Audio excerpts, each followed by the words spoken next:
Bonjour à tous, j'espère que vous allez bien. Moi, je vais bien. Alors, ce dimanche, je voulais partager avec vous quelque chose qui m'est venu tout à l'heure à l'église, une pensée sur la relation avec Dieu, sur notre relation avec Dieu. Et la Bible nous dit que c'est Dieu qui met dans notre cœur euh, son amour, c'est-à-dire c'est pas par nous-mêmes qu'on arrive à aimer Dieu, mais c'est lui qui met cet amour dans notre cœur. Et même pour se convertir, c'est Dieu qui nous appelle. Quand on fait sortir d'évangélisation, on aime bien prendre la parabole de l'âne que Jésus avait envoyé les prophètes aller détacher parce qu'il était attaché à un arbre. Et il avait dit, dites-le que le maître en a besoin. Souvent, une fois quand on a fait une sortie d'évangélisation, je pense qu'on s'en sert souvent de cette image pour dire que c'est Dieu qui vient nous chercher dans le monde là où on était attaché avant. Alors, pourquoi je prends cet exemple? Souvent, le naturel nous enseigne sur le spirituel. Et je voulais vraiment faire la similitude entre les relations amoureuses et notre relation avec Dieu. Nous, les femmes, en général, hein, dans les conditions normales de température et de pression, ce sont les hommes qui viennent vers nous. Même s'ils ne viennent pas directement nous dire qu'ils nous aiment, mais ils vont faire des petits cadeaux, ils vont appeler, ils vont laisser des messages. Et nous, déjà, on sait que non, le gars là, il veut déjà placer son dossier. Vous voyez? Les filles, bon, les hommes aussi savent de quoi je parle. Et du coup, dans notre cœur, si déjà le monsieur il nous plaît ou bien s'il ne nous plaît pas, mais on le sait, mais on sent déjà des petits signes qu'on arrive à reconnaître par-ci par-là que le monsieur est intéressé. Et c'est ce que Dieu fait également avec nous. C'est-à-dire, quand on est dans le monde, il va envoyer les évangélistes, il va nous parler par des chansons, il va nous parler par des divers moyens, comme on dit, il parle d'une façon tantôt d'une autre, même par notre témoignage intérieur. Moi, personnellement, c'était plus par mon témoignage intérieur, pour nous dire que je t'aime, j'ai besoin de toi, j'ai besoin de travailler avec toi, je veux une relation avec toi. Et après, on sent dans notre cœur ce vide. Pourquoi? Parce qu'il y a quelqu'un qui nous aime et il crée en nous cet amour qu'on a envie d'exprimer. Donc, nous aussi, on a envie de lui dire, ben, je t'aime Seigneur. Et après, toujours dans les similitudes que je suis en train de faire, je crois que c'est les analogies. Hein? Je crois que le terme approprié, c'est analogie, je crois. Donc, une fois que la femme accepte la proposition de l'homme, elle n'accepte pas pour que, si elle est intéressée et qu'elle accepte, s'il est parvenu à toucher son cœur et qu'elle accepte, là je suis toujours dans les conditions normales de température et de pression, je ne parle pas d'intérêt, je parle vraiment d'amour. Donc une fois que la femme, elle s'est laissée convaincre, voilà, et qu'elle a accepté de se mettre en relation avec le monsieur, ben, qu'est-ce que le monsieur il veut? Il veut que dans la relation, ben, ils puissent faire des sorties, passer du temps ensemble, s'appeler tout le temps, prendre soin l'un de l'autre, se respecter, créer une certaine complicité, si pourquoi pas, si tout va bien, faire leur vie ensemble. Après, ils vont apprendre à se connaître, parler de leur vie passée, de leurs aspirations futures. En tout cas, dans les conditions normales de température et de pression, lorsqu'on se met en relation, c'est ce qu'on recherche. On recherche la sécurité, on recherche la paix. Et que ce soit le monsieur ou la dame qui s'est engagé dans la relation, c'est vraiment pour pouvoir, euh, c'est vraiment pour pouvoir s'épanouir dans cette relation. Apprendre à connaître l'autre et si possible lui apporter les choses qui lui manquaient. Et voilà, c'est ce qui se passe avec Dieu. Lorsque Dieu, il vient, il met dans notre cœur cet amour, on peut dire que c'est la période où Dieu il est en train de nous courtiser.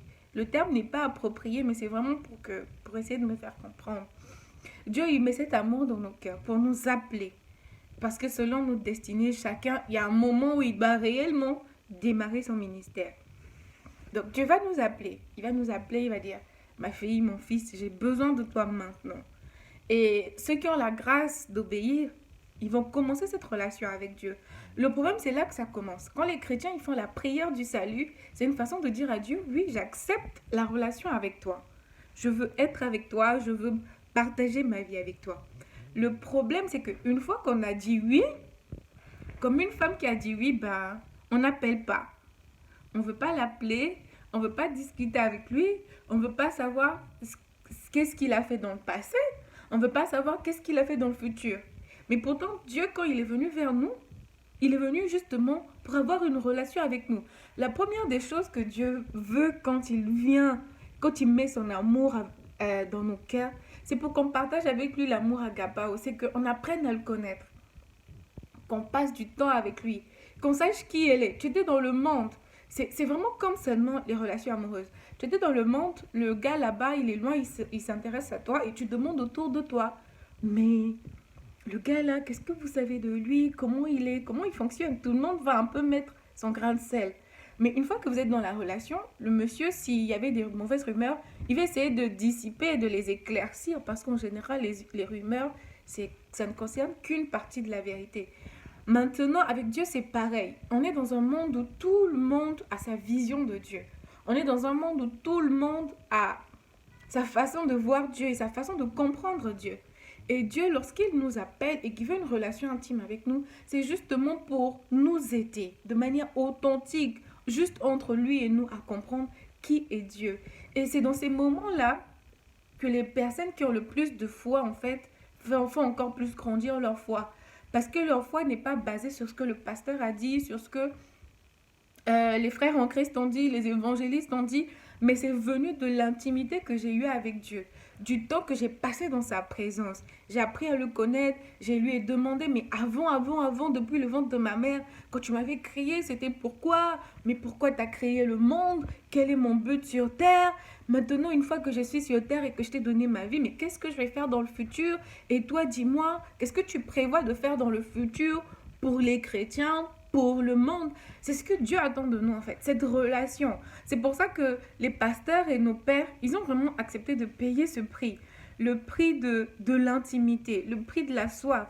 Moi, je suis vraiment fière de mon père spirituel en tout cas, parce que lui, il paye vraiment le prix et on sent que c'est un assoiffé.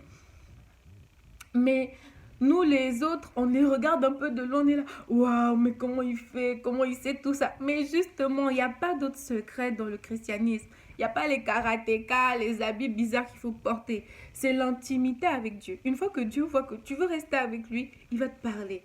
Il va te dire qui il est. Il va te remplir de sagesse. Il va vraiment... Et toi aussi, ta foi sera ferme.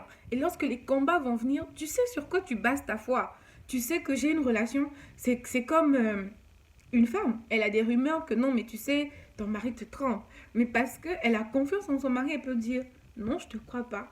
Et c'est pas mon problème. Je sais que mon mari m'aime et qu'il m'est fidèle. Et c'est ce qui se passe avec Dieu. Lorsque l'ennemi vient te dire, ben t'es pauvre, tu resteras pauvre toute ta vie. Si tu as vraiment eu cette intimité avec Dieu, t'as pas besoin d'aller appeler le pasteur pour dire que regarde, j'ai rêvé qu'un tel a dit qu'on va venir me tuer mercredi. Tu dis non. Mais mon Dieu dit dans sa parole que 1000 tombent à ma gauche et 10 000 tombent à ma droite, je ne serai jamais atteint. Je crois que j'ai dit ça dans le bon sens. Je ne serai jamais atteint. Mais tu as la foi. Tu tombes malade, ben tu dis par les mains de Jésus, je suis guéri. Mon Dieu me l'a dit, je le crois, donc je ne vois pas pourquoi je devrais avoir peur. Donc c'est un peu ça que je voulais partager. Bon, ça fait 8 minutes. En tout cas, merci pour ceux qui sont parvenus à arriver jusqu'au bout. Que Dieu vous bénisse et j'aimerais bien faire plus de vidéos comme ça. En tout cas, j'ai à cœur et si vous sentez le besoin que je continue, ben, dites-le moi comme ça parce que j'ai beaucoup de choses à dire. Ça me ferait vraiment plaisir de recevoir des retours de votre part. J'espère que quelqu'un a été béni. Sur ce, passez un bon dimanche dans sa présence, une bonne semaine. Cette année, la gloire de Dieu est visible au milieu des ténèbres. L'année va finir. Bisous tout le monde!